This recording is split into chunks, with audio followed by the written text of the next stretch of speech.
నమస్తే, తెలుగు రాజ్యంకి స్వాగతం. నేను మీ సంధ్య. నీట్ పరీక్షకు సంబంధించి ఎన్ని ప్రకంపనలు రైజ్ అయ్యో మనందరికీ తెలిసిందే. ఈ నేపథ్యంలో కేంద్ర విద్యాశాఖ మంత్రి ధర్మేంద్ర ప్రధాన్ బాధ్యత వహిస్తూ రాజీనామా చేయాలి అంటూ అటు సోనం వాంగ్చుక్ నిరాహార దీక్ష చేస్తున్న నేపథ్యంలో అటు కేంద్రం దాన్ని భగ్నం చేయడము, అతన్ని ఆసుపత్రికి తరలించడము, ఆయనకు సపోర్ట్గా మేమున్నామంటూ కాక్రోచ్ జనతా పార్టీ అధ్యక్షుడు అభిజిత్ తెర మీదకి రావడంతో ఇప్పుడు ఈ అంశం చాలా పెద్ద ఎత్తున చర్చ జరుగుతోంది. దీంతోపాటు ఇవాళ వర్షాకాల పార్లమెంట్ సమావేశాలు ఒకవైపు కొనసాగుతుండగా పార్లమెంటును ముట్టడిస్తాము అంటూ వీరు చేసిన నిరసనల నేపథ్యంలో పర్మిషన్ లేదు అంటూ ఢిల్లీ జంతర్ మంతర్ వద్ద గందరగోళం నెలకొంది. ఏం జరుగుతోంది తెలుసుకునే ప్రయత్నం చేద్దాం. సీనియర్ పొలిటికల్ అనలిస్ట్ భరద్వాజ్ గారు మనతో ఉన్నారు. ఆయన మాటల్లో. భరద్వాజ్ గారు నమస్తే. నమస్తే అండి. చిలికి చిలికి గాలివానలాగా ప్రస్తుతము నీట్ పేపర్ లీకేజ్ అనేది మనం చూస్తున్నాము. ఇప్పుడు సోనం వాంగ్చుక్ని దీక్ష భగ్నం చెప్పేసి సరిపోతుంది అనుకుంటే అది కుదరదు అంటూ ఇప్పుడు అభిజిత్ తెర మీదకి రావడం ఎటు టర్న్ అయ్యే అవకాశం ఉంది? అంటే నిజానికి సోనం వాంగ్చుక్ ఆయన నిరాహార దీక్ష భగ్నం చేశారు అని అంటున్నారు, కానీ 20 రోజుల తర్వాత ఆ నిర్ణయం అయినా తీసుకుంది ప్రభుత్వం అనేది చూడాలి. అంటే 20 రోజుల పాటు ఒక మనిషి అన్నాహారాలు మానేసి ప్రభుత్వం మీద ఏం డిమాండ్ చేశాడు? ఆయన పెద్ద ఏది కోరకూడనదో లేకపోతే అప్రజాస్వామికమైన నినాదము ఇవ్వలేదు ఆయన. ఆయన జస్ట్ ఆయన కావచ్చు, కాక్రోచ్ జనతా పార్టీ కావచ్చు, ఒకటే మాట, ధర్మేంద్ర ప్రధాన్ రాజీనామా చేయాలి, అంతే, అంతకుమించి ఏమీ లేదు. నైతిక బాధ్యత వహించి అంటే ఈ జరిగినటువంటి లీకేజీల వలన అనేక మంది విద్యార్థులు బలవంతపు దీనికి పాల్పడ్డారు. వాళ్ళు బలవన్ మరణాలకు పాల్పడటం వలన దానికి ఏదో ఒక జస్టిఫికేషన్ ఉండాలి కదా. మీరు నైతిక బాధ్యత వహించండి. చాలామంది తల్లిదండ్రులు చల్లడిల్లిపోతున్నారు, ఏమిటి పరిస్థితి అర్థం కాక. కనుక పోటీ పరీక్షల నిర్వహణలో జరిగిన లోపాలకి మీరు నైతిక బాధ్యత వహించాలి కదా విద్యాశాఖ మంత్రిగా. అసలు మీరు బెల్లం కొట్టిన రాయిలాగా నిమ్మకు నీరెత్తినట్టు ఉంటే ఎలా కుదురుతుంది అని మాత్రమే అడిగారు తప్ప ఇంకేదో కోరికలు కోరలేదు వాళ్ళు. ఈ దేశంలో విద్యా వ్యవస్థని మొత్తాన్ని ఎందుకు కార్పొరేటైజ్ చేస్తున్నారు అని వాళ్ళు అడగట్లేదు. ఈ రోజు వరకు వాళ్ళ డిమాండ్స్లో అది లేదు. అలాగే ఈ కార్పొరేట్ విద్యా వ్యవస్థల వలన లీకేజీల వ్యవహారాలు ఎక్కువ అవుతున్నాయి అనే విమర్శ ఉన్నప్పటికీ దాన్ని కూడా వాళ్ళు క్వశ్చన్ ఎజెండాలోకి తీసుకురాలేదు. చాలా డెమోక్రటిక్గా, చాలా పద్ధతిగా వాళ్ళు ఇంకా ఈ దేశంలో ప్రజాస్వామ్యం ఉంది అని నమ్ముతున్న పద్ధతిలోనే చాలా చిన్న డిమాండ్, అంతకు మించి వాళ్ళు ఇంకేమీ మాట్లాడటం లేదు. కనీసం ఆ డిమాండ్ కూడా అంగీకరించే పరిస్థితుల్లో ప్రభుత్వాలు లేవు అనేది. ఆయన రిజైన్ చేయలేదు, కనీసం ప్రధాని స్పందించలేదు, దాని మీద ఒక ప్రకటన లేదు పార్టీ నుంచి, భారతీయ జనతా పార్టీ నుంచి కావచ్చు, లేకపోతే ఎన్డీఏ నాయకత్వం నుంచి అయినా ఒక ప్రకటన వచ్చి ఉండాలి. అది కూడా రాలేదు.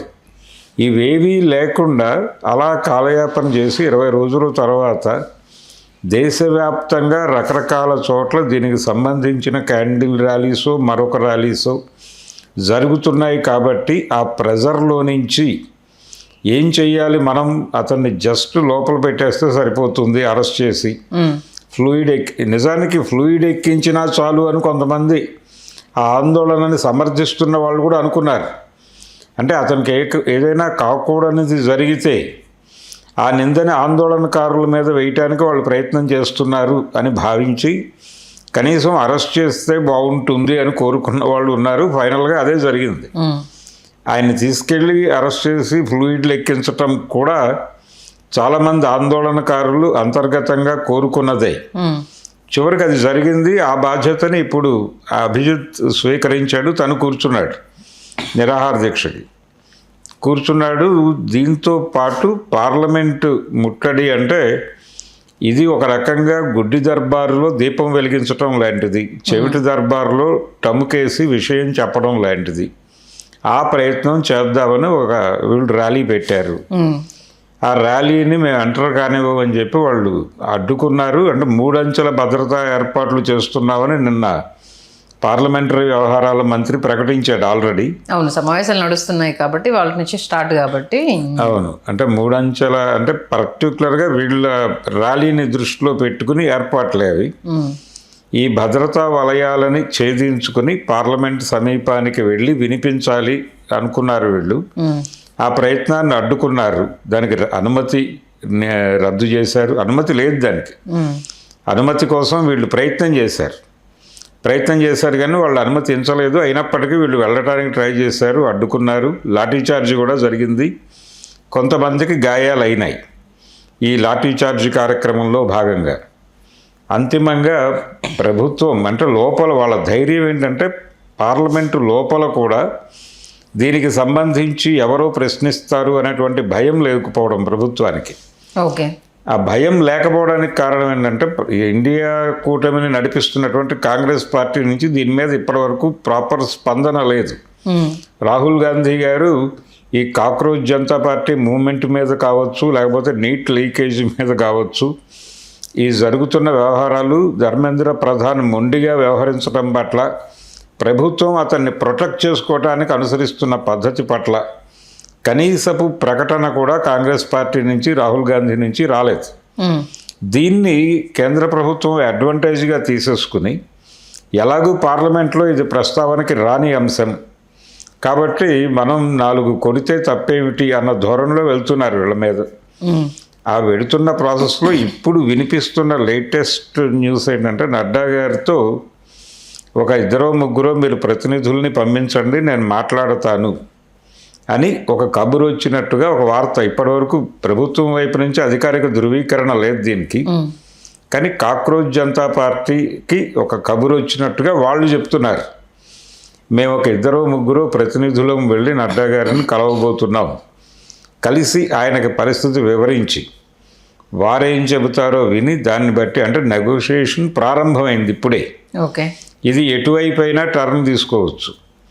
ఇప్పటి వరకు కూడా ఇది జంతర్ మంతర్కి పరిమితమై నడుస్తోంది కానీ నిజానికి దీనికి మద్దతుగా దేశవ్యాప్తంగా ప్రతి చోట నిరసన దీక్షలు మొదలై ఉండవలసింది. అసలు ఇక్కడ దీనికి ప్యారలల్గా మిగతా రాష్ట్రాల్లో ఇక్కడ మీరు అన్నట్టు పెద్ద ఎత్తున డిస్కషన్ కావచ్చు, అంటే మనది కాదు కదా మనకి ఎందుకులే అన్న ఇదే ఆ ధోరణే పార్టీలకు కూడా ఎక్కువ కనిపిస్తుంది. అవును, ఎవరు పట్టించుకోవట్లేదు. ఇదేదో స్టూడెంట్ సెక్టార్ గొడవ అన్నట్టుగా వెళ్ళిపోతున్నారు కానీ విద్యార్థుల భవితవ్యంతో ఆడుకుంటున్నారు. విద్యా వ్యవస్థలో జరుగుతున్నటువంటి దారుణాలు, ప్రైవేటు విద్య పెరిగిపోవడం, కార్పొరేట్ విద్య పెరిగిపోవడం, విద్య కాస్ట్లీగా మారిపోవడం, ఈ కాస్ట్లీగా మారిపోవడంతో స్కూల్ ఫీజులు బర్డెన్ అయిపోయి ప్రపంచం చాలా కష్టాల్లో ఉంది. అప్పులు తెచ్చి ఆ అప్పులు తీర్చలేక ఈఎంఐలు కట్టలేక నానా కష్టాలు పడుతున్నటువంటి తల్లిదండ్రులు ఇవేవి పట్టడం లేదు వాళ్ళకి. కనుక ఎందుకు ఇలా జరుగుతోంది? మీరు ప్రభుత్వ విద్యా వ్యవస్థను ఇప్పుడు తెలంగాణలోనే ఇప్పుడు ఉన్నటువంటి స్కూళ్ళల్లో మెజారిటీ స్కూళ్ళని తీసేస్తానని ఓపెన్గానే చెప్పాడు ఆయన. అంటే అక్కడేమీ రిజల్ట్ రావడం లేదు, కార్పొరేట్ స్కూళ్ళకి వెళ్ళిపోతున్నాయి ర్యాంకులన్నీ. కాబట్టి మనం కూడా ఫీజు రీఎంబర్స్మెంట్ లాగా ఈ ఎడ్యుకేషనల్ రీఎంబర్స్మెంట్ స్కీమ్ పెట్టేసి, అదే ఫీజు రీఎంబర్స్మెంట్ అదే ఇంజనీరింగ్ కాలేజీలకు ఇస్తున్నారు, అదే మనం వీళ్ళకి కూడా ఇద్దాం, పేదలకు కూడా ఇచ్చేసి నెమ్మదిగా వాళ్ళని అక్కడికి పంపించేస్తే సరిపోతుంది అన్న టోన్లో మాట్లాడాడు మొన్న రేవంత్ రెడ్డి గారు. అంటే ఈ ఉన్నటువంటి 10-15 గ్రామాలకు ఒక కార్పొరేట్ స్కూల్ బ్రాంచ్ పెట్టేసి అక్కడ ఈ పిల్లల్ని చదివించేసి వాళ్ళకే కొంత గ్రాంట్ ఇచ్చేస్తే ఈ టీచర్లకు జీతాలు, రిక్రూట్మెంట్లు, ఈ గోలంతా ఉండదు కదా అన్న దిశగా ప్రభుత్వాలు వెళ్ళిపోతున్నాయి. ఓకే. 27,000 స్కూళ్ళ మూసివేత నిర్ణయం తీసేసుకున్నాడు ఆయన. ఇన్ని జరుగుతున్నా వీటిని ఎవరు అంటే విద్యారంగంలో జరుగుతున్న దారుణాల గురించి ఎవరూ మాట్లాడట్లేదు. అంటే ఎంత నైరాశ్యం ఉంది, ఎవరినెవరు పట్టించుకోవటం లేదు. విద్యా వ్యవస్థ మీద ఆధారపడి ఉంది ఈ దేశము, ఈ ప్రపంచము అని అనుకోవడం లేదు. చదువు లేకపోతే అలా పిల్లలు ఏమైపోతారు అని కూడా ఎవరు ఫీల్ అవ్వట్లేదు. మన దాకా రావట్లేదు కదా అని ఒక ఫీలింగ్ సార్.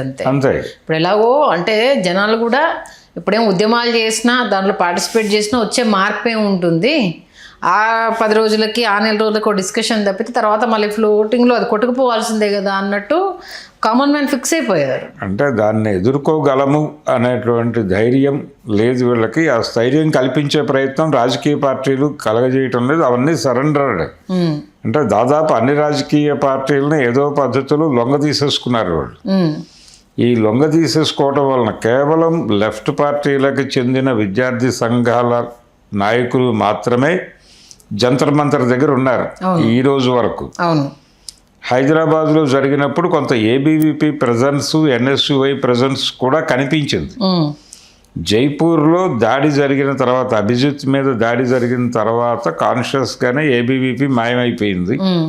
ఎన్ఎస్యుఐ ఢిల్లీలో కనిపించలేదు. ఎందుకు ఇలా జరుగుతోంది, ఎందుకు కాంగ్రెస్ పార్టీ ఇబ్బంది పడుతోంది? రెండోది, వాళ్ళందరి క్యారెక్టర్ల మీద అసాసినేషన్ ప్రోగ్రామ్ ఒకటి మొదలుపెట్టారు.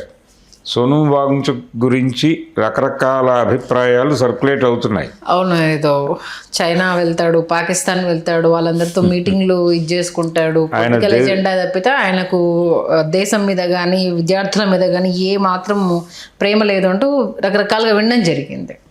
అదే ఈ ప్రచారం వాంటెడ్గానే చేస్తున్నారు. అది నిజానికి అతను ఒక దశలో చాలా కీలకమైన సందర్భంలో ఈ లడక్ నుంచే ఆయన ఒక ప్రకటన చేశాడు. ఆర్టికల్ 370కి మద్దతుగా మాట్లాడాడు. నిజానికి వాళ్ళు చెప్తున్నటువంటి లెఫ్ట్ లీనియన్స్ వాళ్ళందరూ వ్యతిరేకించారు దాన్ని. వ్యతిరేకిస్తున్న టైంలో ఇతను దానికి సపోర్ట్గా మాట్లాడి కేవలం లదాఖ్ వరకు మాత్రమే పరిమితమై అతని డిమాండ్స్ ఉండేవి. అంతకు మించి పెద్దగా ఆలోచించిన మనిషి కూడా కాదు. అలాగే అతని కంట్రిబ్యూషన్ చాలా ఉంది. అంటే ఎడ్యుకేషనల్ రిఫార్మ్స్కి సంబంధించి చాలా మాట్లాడాడు అతను. అది కూడా అక్కడి వరకే. తర్వాత ఆ ప్రాంతంలో ఉన్న ప్రజల్ని ఎస్టీల్లో చేర్చటం, వాళ్ళకి కొంత ఎడ్యుకేషన్కి సంబంధించిన గ్రాంట్స్ ఇవి రావటం, దాని మీద చాలా పనిచేశాడు అతను. పరిమితులు ఉన్నాయి, కానీ ఆ పరిమితుల్లో అతను ఏం చేయగలడో అది చేసి చూపించాడు. ఓకే, ఆ మేరకు పర్యావరణానికి సంబంధించి జరుగుతున్న విధ్వంసం గురించి మాట్లాడాడు. అంతకు మించి మాట్లాడిన వాళ్ళు ఇంకెవరైనా ఉన్నారా ఈ ఆర్గ్యుమెంట్లు చేస్తున్న వాళ్ళు అనేది చూడాలి. ఆ పోలికలోకి వస్తే అతను బెటర్గానే ఉన్నాడు. ఓకే, అయినప్పటికీ అతను ఏది కాదు, నిజంగానే ఏమీ చేయలేదు. అతను ఎడ్యుకేషనలిస్ట్ కూడా కాదు, పర్యావరణవేత్త కాదు. అతను ఒక 20 రోజులు అక్కడ అన్నాహారాలు మానేసి కూర్చున్నాడు ఒక డిమాండ్ కోసం. కేవలం ధర్మేంద్ర ప్రధాన్ అనే వ్యక్తి రాజీనామా చేయాలి, తన శాఖలో జరిగిన అవకతవకలకి నైతిక బాధ్యత వహించి రాజీనామా చేయమని 20 రోజుల పాటు అన్నాహారాలు మానేసి అక్కడ కూర్చున్నాడు. దానికి కథ సంబంధించి మీరు మాట్లాడాల్సింది, సమాధానం చెప్పాల్సింది. అది మానేసి ఆయన చిన్నప్పుడు 5వ తరగతిలో కాపీ కొట్టాడు, ఈ గోలంతా ప్రపంచానికి ఎందుకు? నైతిక విలువలు అనే ప్రాతిపదికలోకి వెళ్ళిపోయి వాళ్ళు ఆత్మహత్య చేసుకు చనిపోతారు. చనిపోయినప్పుడు కూడా మీరు ఇదే మాట్లాడతారా? రేపొద్దున అనేక మంది విద్యార్థులు చనిపోయారు. చనిపోయిన ప్రతి విద్యార్థికి ఇంకేవో ఉన్నాయి, అందుకని చనిపోయాడు అనేటువంటి స్టోరీస్ డెవలప్ చేయడానికి గ్యారంటీ కనిపించడం లేదు. ఓకే, అందుకని విద్యా వ్యవస్థ దీని మీద సీరియస్గా పార్టీలన్నీ పట్టించుకోవాలి. ఈ పార్లమెంట్ సమావేశాల్లో ప్రభుత్వాన్ని కనీసం కార్నర్ చేయాలి. నడ్డా పిలిచి మాట్లాడతాడా లేదు అంగీకరిస్తాడా లేదా అనేది పక్కన పెడితే, కాంగ్రెస్ పార్టీ ముందు ఇప్పుడు ఫ్లోర్లో ఉన్నటువంటి ప్రతిపక్ష ఎంపీలందరూ కనీసంగా కలిసి వెళ్ళి సాలిడారిటీ తెలియజేయాల్సిన అవసరం ఉంది.